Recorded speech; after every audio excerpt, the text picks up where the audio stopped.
لو عندك صدور دجاج في التلاجة وكنت ناوي تعملها بطريقة تقليدية أو بانيه، استني شوية، جرب الوصفة دي بدل كده وهتشكرني بعد أول قضمة. الطعم رهيب والصوص ولا أروع.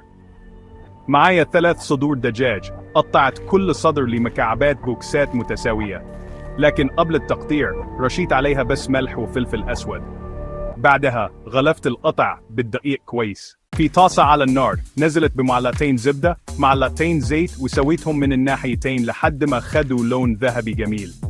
دلوقتي أضفت قطعة زبدة زيادة و5 فصوص ثوم مهروس.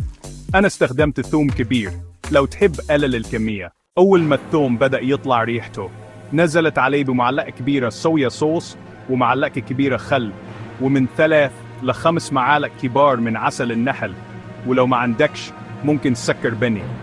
قلبت المكونات مع بعض لحد ما الصوص بقى كثيف، وخدت شوية منه ووزعتهم على صدور الدجاج عشان يوصل لكل قطعة. زودت شوية ماء وغطيته. سيبته على نار هادية حوالي ربع ساعة، وبعد ما شيكت عليه حسيت إنه محتاج شوية كمان. زودت نقطة مياه وكملت تسوية. في الآخر أضفت ثوم معمر، ولو مش متوفر ممكن تستبدله بعيدان بصل أخضر.